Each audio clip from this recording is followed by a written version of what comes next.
I'm going to hand over to Sue to start with the introduction. Hi, everyone. The agenda for today, let's see here, is introductions to the team and the programme, an overview of programme grants, the purpose, aims and objectives, who can apply, eligibility criteria, what we can't fund, the application process cycle, when to apply, step-by-step application guidance, what happens next, assessment and support.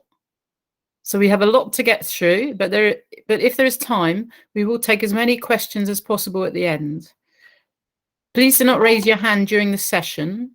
If you post your questions in the chat, we will be able to copy them over and email answers to you. If we do not have time to deal with them at the end of the session today, we will be able to get back to you by email. So please put all your questions in there. If you could keep yourself on mute the whole time.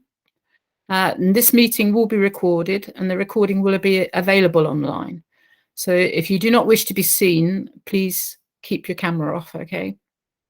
A copy of the slides will be shared after the event as well, so you're not going to miss any information at all. The following key terms will be used throughout this presentation. So VCS, which is the voluntary and community sector. Organisation and group may be used interchangeably, except for when specifically referring to structured groups of residents. Grant agreement, that's the legally binding agreement all organisations must sign to have their funds released. Request, that's your request for funding, often used interchangeably with project or application. So, by way of introductions, my name is Sue and I'm a Strategic Delivery Officer and I'm presenting today with Lisa. Hi everyone, I'm Lisa, so I'm the Grants Investment Manager. Okay. And the other team members, many of whom you'll, I'm sure, know, we've got Moyo, Caitlin, Tom and Claire also in the team. And together we're responsible for all aspects of the grants programme and we look forward to working with you over the next year. The grants programme will continue to focus on the overarching programme objective, which is to deliver actions which aim to narrow the gap in outcomes between certain disadvantaged groups and the wider community. In addition to this, the two previous programme priorities will remain for the year ahead. And these are to promote social inclusion, encourage independence and develop personal resilience, and to build positive relations between different groups and communities that will maintain the high levels of community cohesion here in Hackney. Now, this table gives an overview of the grants programmes open for applications this year.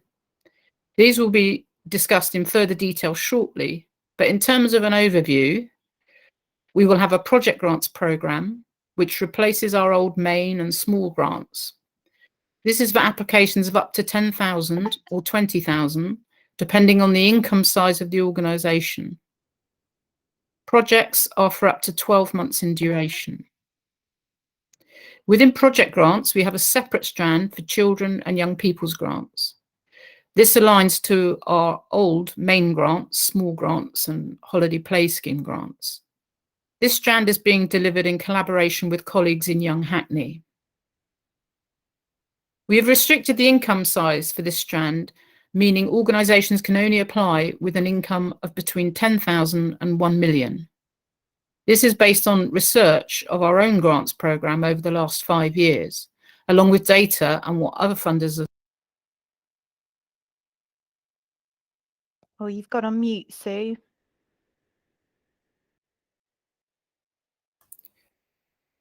Can you hear me now? Yes.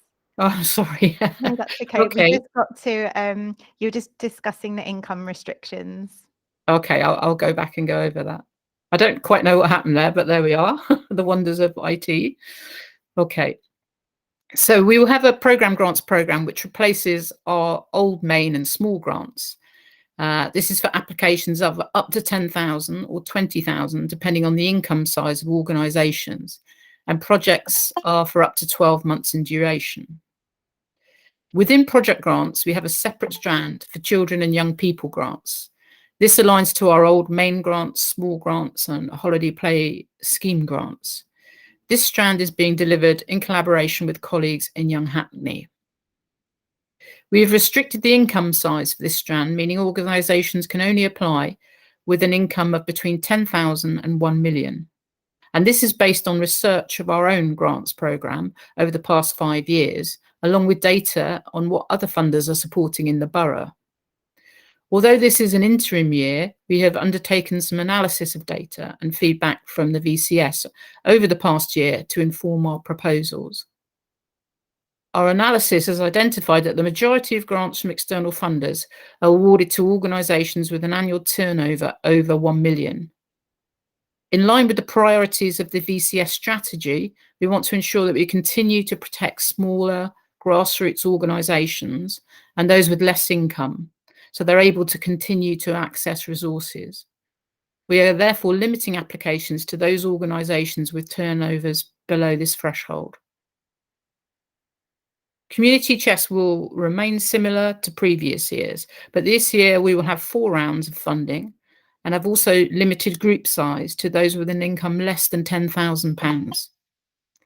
This is so that we can focus on ensuring that the community grants reach the grassroots groups who the funding is intended to support. Community infrastructure is a new programme for this year. Grants up to 45,000 will be available, although we anticipate that most grants will be between 10 and 25,000. There will be a 2-stage application process, and the expression of interest stage is open from February. It's open at the moment. This is an interim year for our programme. If you want to know more about our other grant schemes or our overall approach to grants this year, please find a recording of our recent grants launch event, and that's on the website now. And it will be available in the coming days for you to have a look at. So the purpose of project grants, so this is the information session looking at project grants, and the purpose of project grants is to fund short-term activities working towards the programme objective and priorities that we've just mentioned. If you are working specifically with young people, you should apply for the Children and Young People's Fund.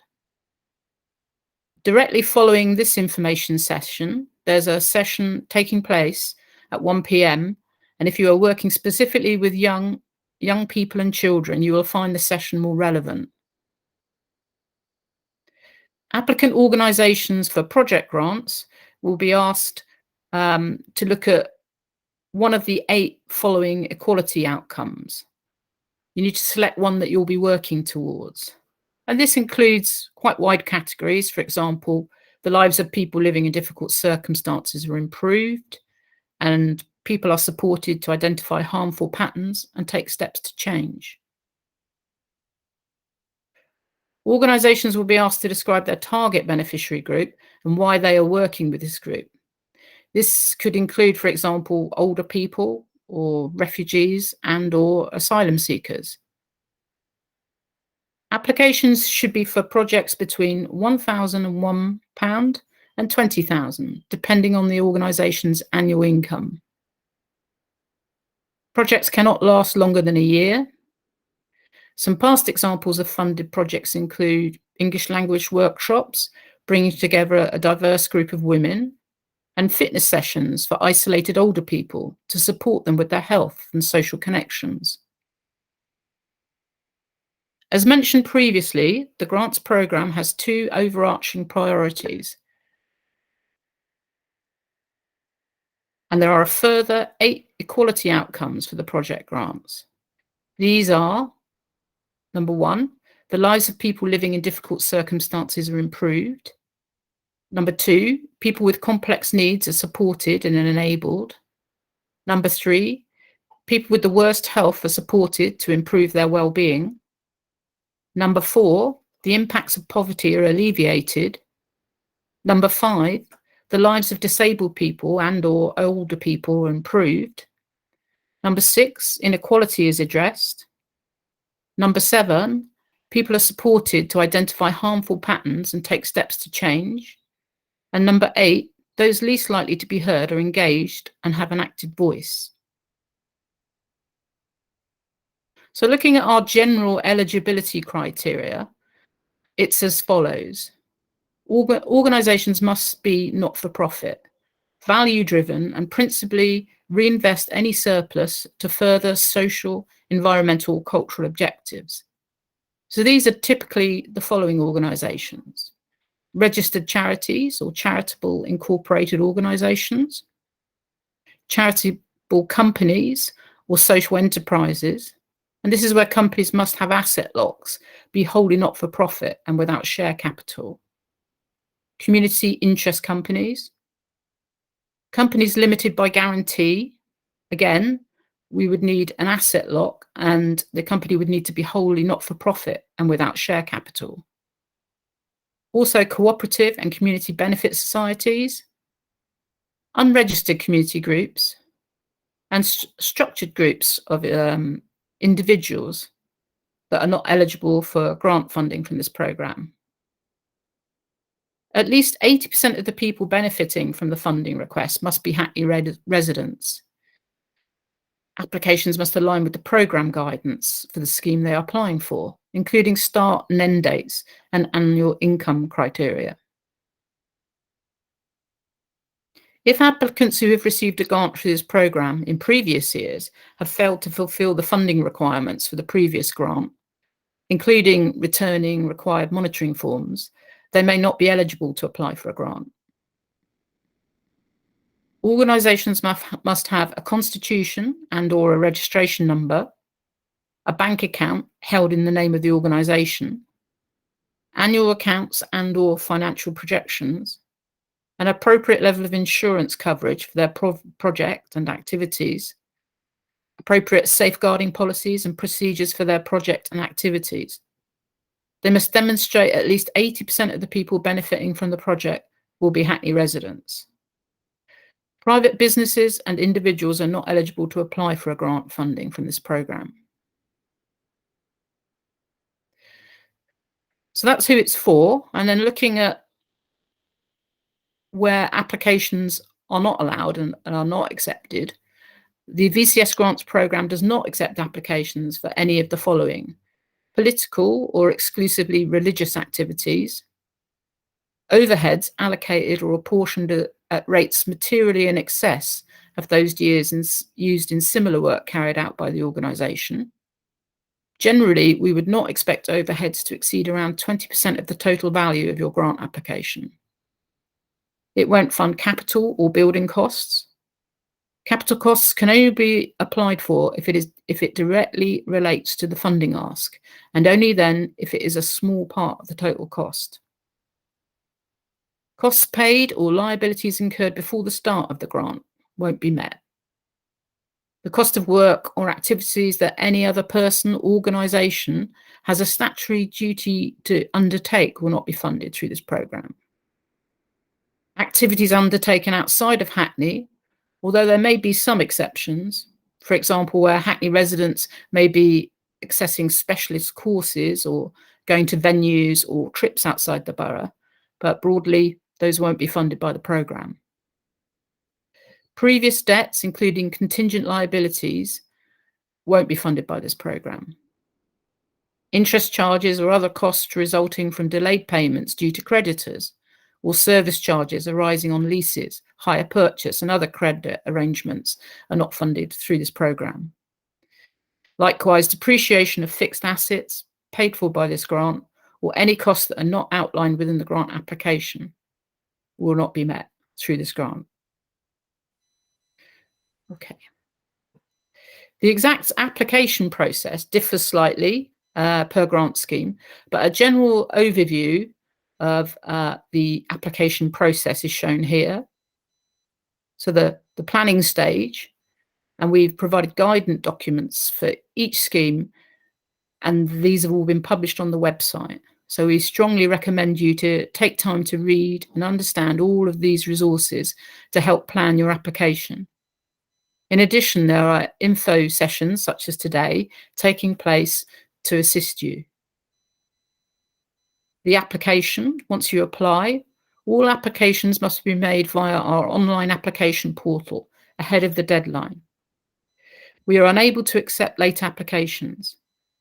If you are experiencing difficulties with the portal, please contact us in plenty of time so that we can help you. The assessment phase. Once your application has been submitted, the grants team will process this, ensuring that groups meet the eligibility criteria and that there are no errors on the application form, such as the request amount or start dates.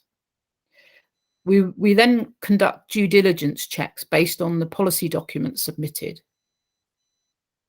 Your application will then be passed on to a team of trained volunteer assessors from both the council and from the voluntary sector, and they will score your application and will then meet as a grants panel to make decisions on which application will be funded.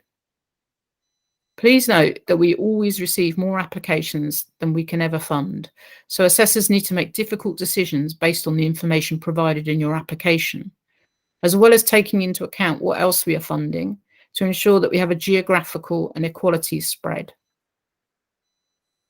When decisions are made, applicants will be notified. All unsuccessful applicants will be given the opportunity to get feedback from the team. If successful, the next phase is the agreement and payment phase. Successful organisations will be contacted and grant agreements will then be issued and signed electronically, and the payment process will commence. All organisations are paid through our supplier management system. Delivery. You are then in the delivery phase of your grant. So please deliver your grant as outlined in your application and grant agreement. If you need to make any changes to your grant, please contact your grants officer to discuss this in advance. And then the reporting phase. You will be asked to submit a written end of grant report on our system about a month after the end of the project. Some larger grants may also be asked for midpoint calls and/or site visits. Your grants officer will provide feedback before closing off. Any unspent grants or funds will then be returned to us and will go back into the grant pot for the next round of funding. Now, this table here outlines that the deadline for the project grants is the 25th of April at 5 p.m. We cannot accept late applications, so please ensure you give yourself enough time to complete and submit, factoring in potential technical difficulties. We aim to let applicants know the outcome of their application in the week commencing the 16th of May 2022. Okay, I'm going to pass on to my colleague Lisa now. Thanks very much, Sue. That's really helpful. Okay, so now is when I'm going to try and do something technical. So this is where it's all going to go wrong. But when you are ready to have a look at your application, you can access it via our website or directly via this link. So I'm going to do that shortly. You'll need to set up a login or sign in if you already have a login, and you can save your progress as you go along, but we strongly advise to have your answers at least copied onto an offline document just in case something happens with your connectivity or something when you're doing the application. So I'm going to click on this link now, which has taken us to the application form. So when you first log on, it will take you to this eligibility quiz. So the eligibility quiz is really important because it makes sure that you can actually apply for the grant and it directs you to the correct form. So for project grant, you have to, your organisation has an annual income of between £10,001 and £1 million. You're applying for a grant between £1,001 and £20,000, and your primary beneficiary group is not children and young people. If it is children and young people, you must apply for the Children and Young People's Grant. So we're applying for the project grant. We operate not-for-profit, yes. 80% of our beneficiaries are in Hackney, yes. And we have the following policy documents, yes. And our project will start this financial year, yes. So you submit your eligibility quiz and it will take you onto the application form. So if any of you have applied for our applications before, it's the same system and it will look quite similar. So you can see here, this is the information that you have to fill in as part of the application. and you can navigate the different tabs to see different parts of the application and what it looks like. So I'm going to go back to our original presentation now and continue talking you through the specific questions. So Section 1 of the application is all about your organisation. So this section isn't scored, but question 1.8, which asks what does your organisation do, is really helpful because it gives assessors a really good grasp of who you are as an organisation and what you do. So you might want to spend some time having a look at that question, making sure it's really clear and explicit what you do, because that will give assessors who perhaps haven't heard of your organisation before a really, really good idea of what you do. So do spend some time on that question. So section 2 is probably the most important part of the application. It's the bulk of what you want the funding for. So we don't mark your application based on, spelling and grammar and things like that, but we do need to be able to understand what you're saying. So do be clear, use bullet points if you want to, that can sometimes help, or putting things into sections. And we do strongly suggest you might want to ask someone who knows very little about your project to have a read through and see if they understand what you're saying. If they don't, it probably means that it's clear in your head, but maybe not clear on paper. So you might want to tweak that slightly. So just to note, we're always going to be proportionate in our assessment. So this means the more you're asking for, the more detail we would expect. So if you are asking for a high amount, make sure that you're being very, very, very detailed. But if you are asking for a little bit less, we'll obviously take that into account when we're assessing and scoring your application. So question 2.1 is your project summary. So this is essentially the title of your project, what it's called, what it will do. Question 2.2 is where the project will be delivered. So just a tip, if your delivery is outside of Hackney or perhaps near the border of Hackney, do make sure that you're explaining how you're really meeting the 80% of beneficiaries in Hackney criteria in the grant, just so that there aren't any questions in assessors' minds. So question 2.3 is the start and end date of the project. So please remember your project can't last longer than 12 months from the start date, and the start date must be within this financial year. So your project may start in July 2022. That means it must finish by June 2023, so 12 months in total. We don't fund retrospectively. You also might want to make sure that you're allowing enough time for your funding to come through. So especially if you don't have any reserves or other sources of funding that you can rely on, remember this funding won't reach your bank account until kind of mid to end of May. So you might want to think about your start dates if that's the case in terms of your cash flow. Question 2.4 is very, very important. So here you are asked to choose the grants priority that your project is working towards, and talk about this in a little bit more detail. So within this answer, you should include what the project will achieve and how it fits with the priority, how it will achieve this, and how it will be delivered. And you can also cover who will benefit and why, although there's an opportunity to talk about that in a little bit more detail later as well. So again, make sure you're covering each of these bullet points in your answer. Again, you might want to set them out as bullet points if that's clearer than in a narrative. And again, if the assessor still doesn't understand what your project is after reading this section a few times, then it probably won't be a very successful application. So make sure you spend a lot of time concentrating on this section and really clearly linking your project and your chosen priority. Back to you, Sue. So if you can think about how your idea fits into one of the grant's programme objectives and choose accordingly. And here are some examples from previous years. A project to support young adults experiencing food poverty to cook and make healthy choices fits in well with priority 1. For priority 2, an intergenerational mentoring scheme that links well to building positive relationships between different groups. Some projects may feel that they contribute to both, this is fine, and you can reference this in your answer. But remember that it is better to align strongly and clearly with one objective than to try and cover both vaguely. Lisa. Thanks, Sue. So this scoring criteria is an overview of how assessors will be looking at your answer to determine success.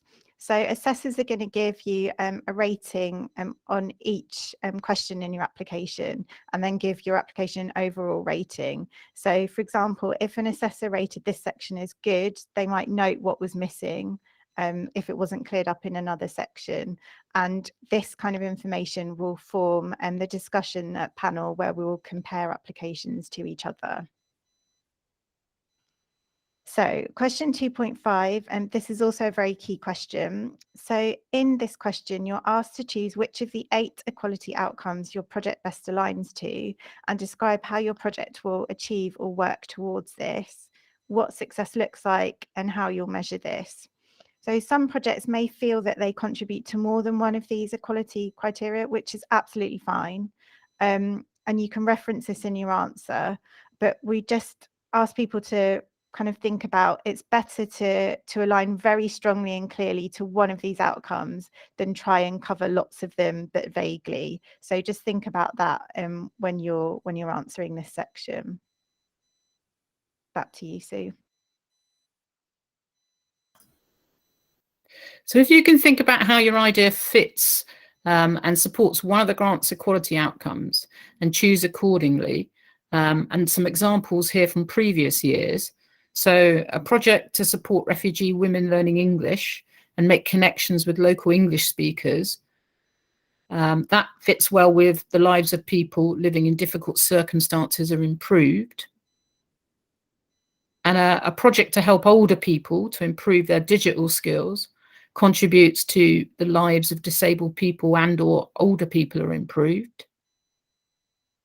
A cookery hub, empowering young adults who are leading unhealthy lifestyles and are at risk of becoming overweight to prepare healthy meals and snacks, contributes to people supported to identify harmful patterns and take steps to change, and so on. Back to you, Lisa. Thanks, Sue. So scoring criteria for question 2.5. So for very good answers, the outcome chosen or outcomes chosen are clearly aligned with the project and what they want to deliver. They seem appropriate and achievable, given the project activities. How they'll work towards the outcomes is appropriate and realistic, and they've clearly outlined what success looks like and what tools they'll use in order to measure this. So that's what a top scoring answer would look like. So question 2.6 is about how your project will be run and managed. So in this section, make sure you provide relevant background experience of your organisation and staff, discuss all elements of your project planning and delivery, so including all stages, so your planning, your delivery, your evaluation. So make sure you're covering that. You might want to think about, time scales, have you factored those into your project plan, etc.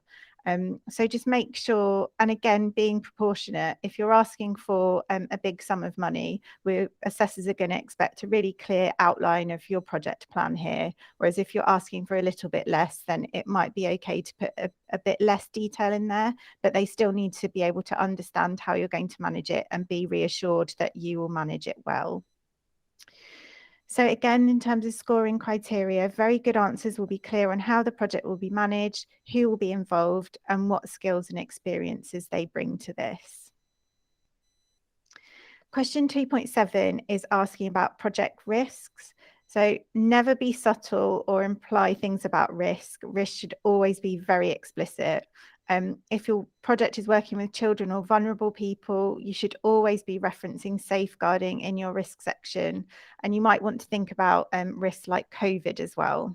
So all projects, large and small, present risks. And in this section, you're asked to complete this risk assessment, clearly outlining what risks may occur and how these will be mitigated.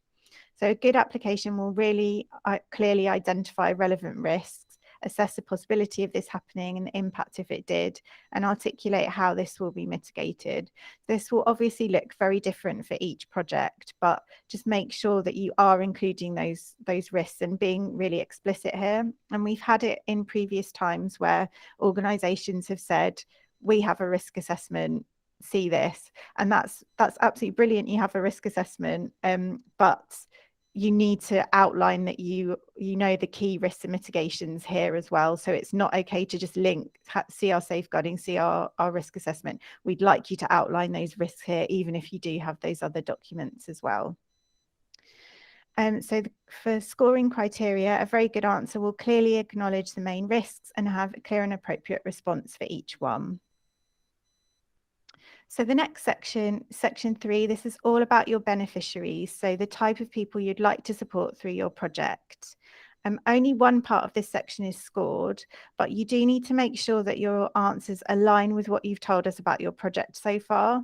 So if you said already that your project is specifically targeting people who are aged 85 plus, and then you tick multiple age groups in your application, we might be a bit confused by that. So just make sure you're being consistent throughout your application. If you are targeting groups based on particular equalities, such as ethnicity, that's absolutely great. Please make sure you're being explicit about this. Similarly, if your project is open to all people, then you have space to talk to that as well. So there's options either side of that, really. So questions 3.1 and 3.2, these are fields just for numbers of beneficiaries and numbers of volunteers if you have any. So again, make sure you're consistent with your narrative. So in previous rounds of applications, we've had, organisations say we're supporting 3,000 beneficiaries, and then within their the text of their application, they've only talked about 50. And it's very unclear, and it might be that the 3,000 are indirect beneficiaries, but because they've not been discussed elsewhere, it leaves the assessor quite confused. So just make sure you're being really consistent throughout. So question 3.3, you'll be asked to choose one primary beneficiary group. Now, we appreciate that this may be quite difficult, as you may feel that your beneficiaries align to a number of these groups. So again, it's absolutely fine if you want to reference more than one group, but we'd like you to pick a primary one in here. So there's a drop-down field to pick your group. And then the next part of the question is to ask why you're focusing on this group and how you're best placed to do so organisationally. So in this question, make sure you cover, how the project will benefit this group, why the project is needed, how your organisation are best placed to support them.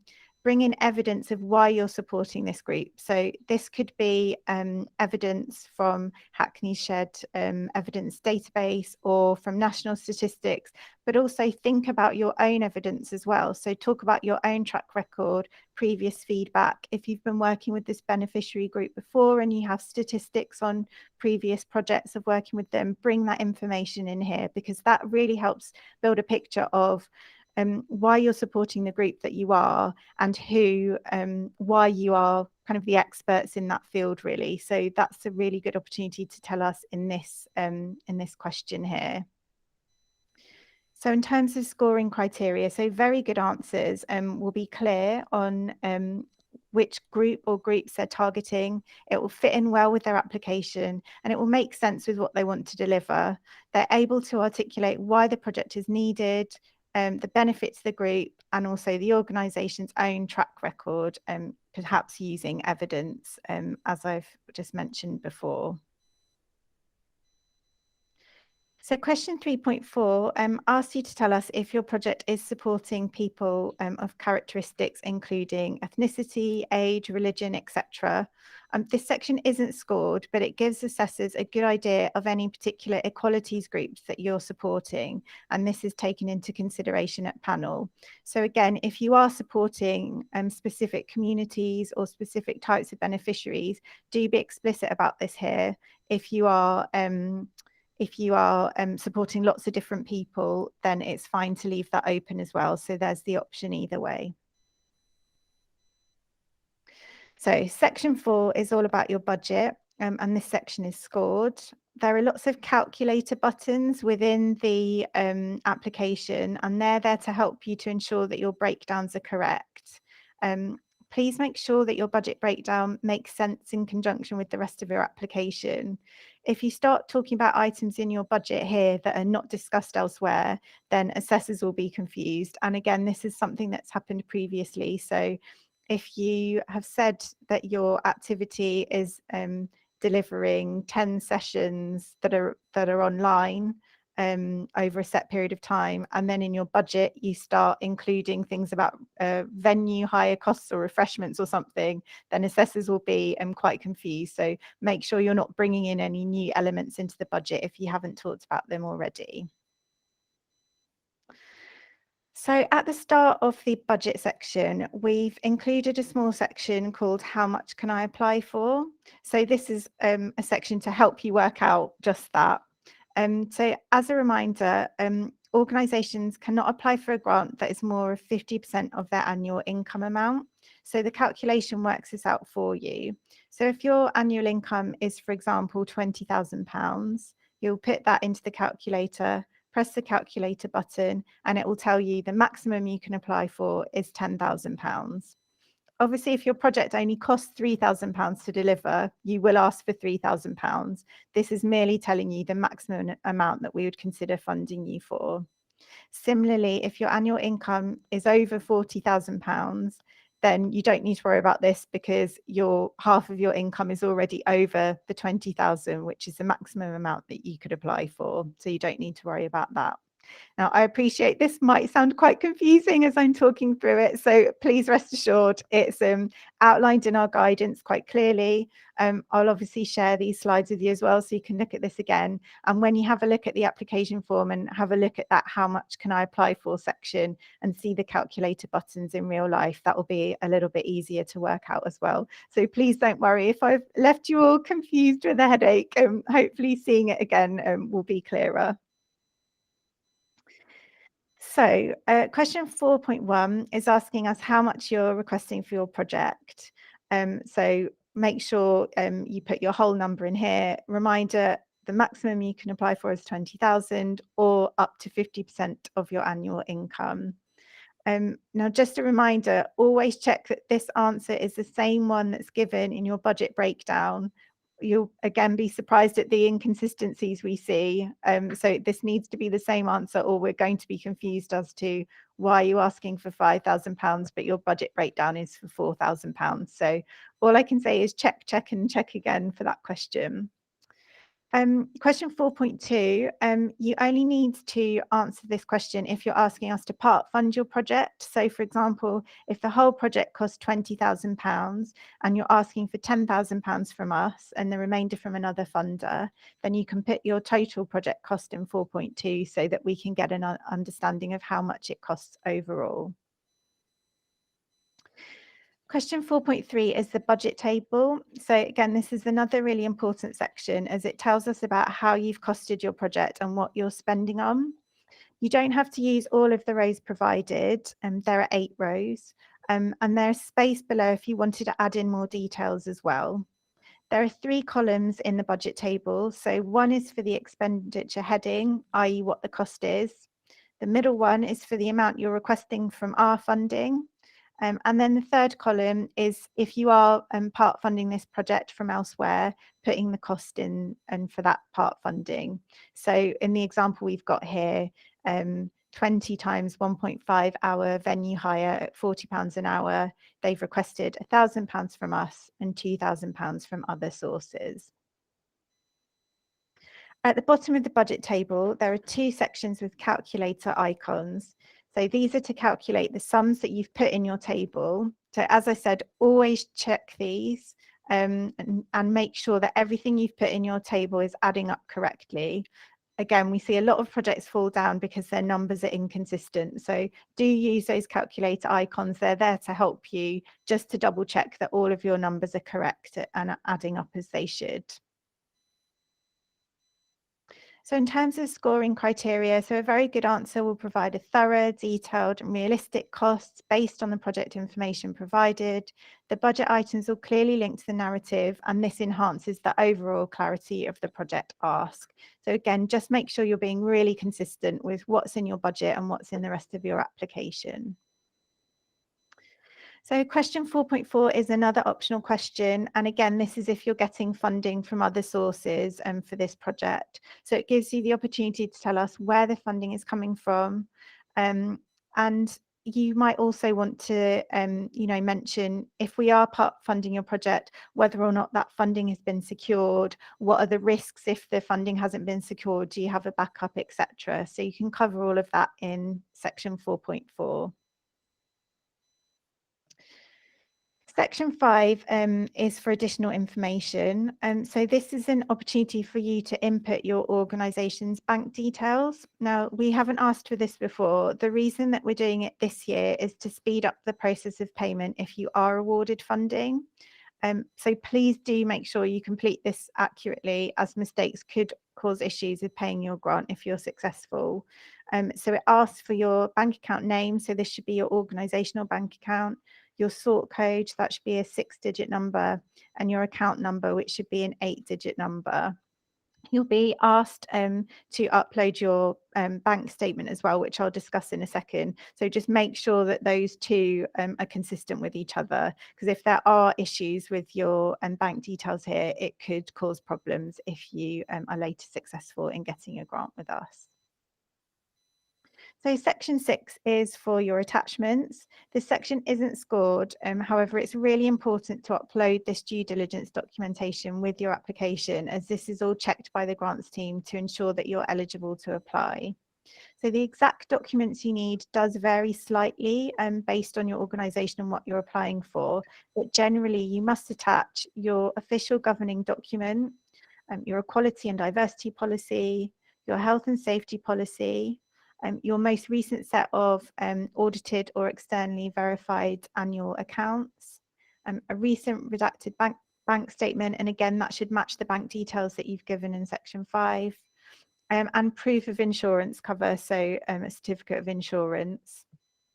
And where applicable, safeguarding children or vulnerable adults policy, depending on the type of project that you're delivering.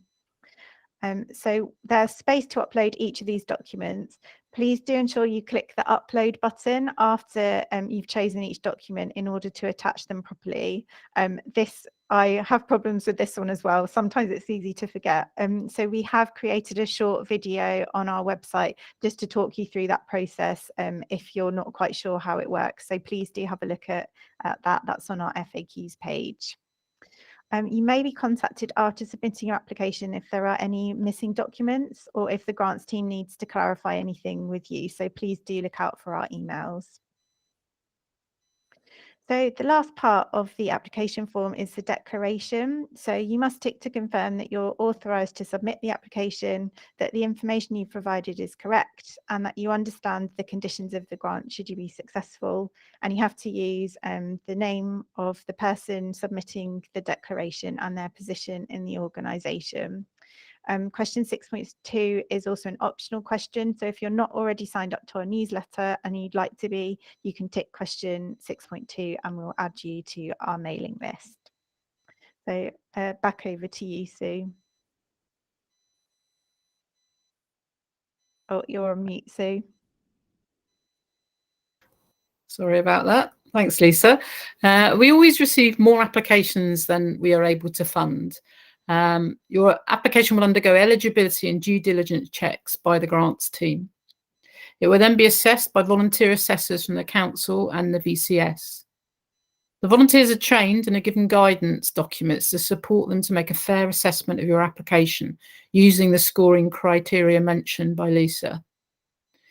We will be recruiting volunteers over the coming weeks, so please do look out for further information about this and sign up if you are interested in taking part. The strongest applications will be discussed at an assessment panel. During the panel, assessors will discuss applications in comparison to each other and will take into consideration things such as equality, strategic objectives, and the spread around the borough. We will also offer feedback to unsuccessful applicants and encourage you to think about this for future applications. This is a list of some of the key documents and resources available to support you with your applications further. Our website will always contain all the up-to-date information and links that you need, including the links to application forms. Our VCS prospectus gives you an overview of the whole grants programme, as well as information about general eligibility. There is a guidance document for each of the grants programmes, which includes more information and guidance on specific application questions. We have compiled a document with information on general support available within the community sector. We also have some resources on our website, which you can use to help you with checking your policy documents for due diligence purposes. New this year, we have also created some video resources to guide you through specific processes, such as how to log in to the application portal. We will keep adding videos as and when the need arises, so let us know if you're struggling with anything on the portal.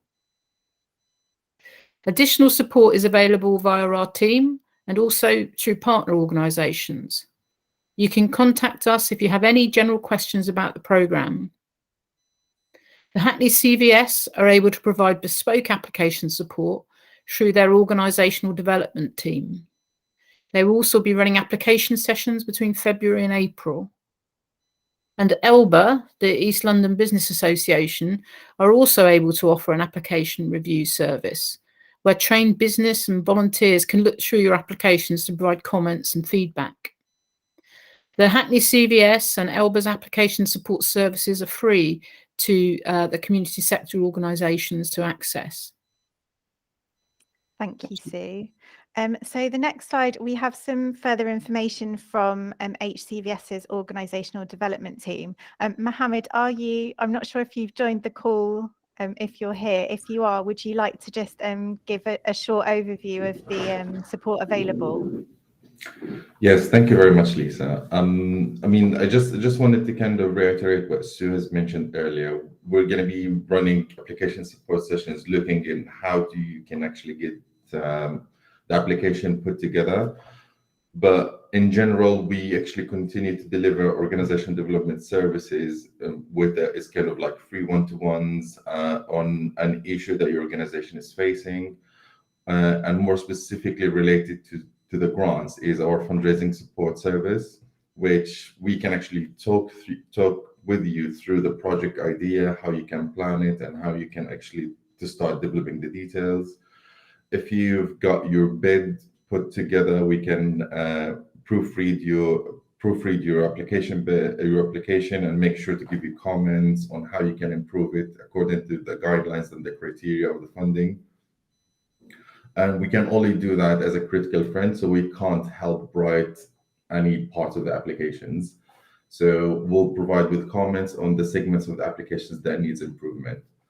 But I wanted to highlight as well that we do partnership support. So if you're looking to work together with other organizations to develop a partnership application, we're more than happy to talk you through how you can actually get the partnership kind of all started and how you can put the right structure in place. Aside from the other services that we have at Hackney CVS, we have hot desk and space that you can hire for your organization, which will also include the postal address at our offices, and we have a small meeting room for our members that can be used subject to availability. And our training program and mentoring initiatives, where anyone who's attending our training will have access to a one-to-one mentoring as part of that training. So, and again with the same tip, what Lisa mentioned earlier about if you can actually plan ahead. So don't wait for kind of like a last minute push for the application. Please give us some time to have a look at your application. Mind you, there are going to be a few organizations also asking us for help at the time.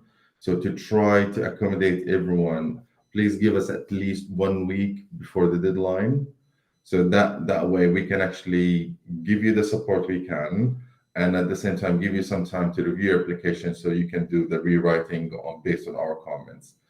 If it's really close to the deadline, I mean, it would be really hard for us to free some time to help the organization, and it wouldn't really be fair to the other organizations who book this in advance.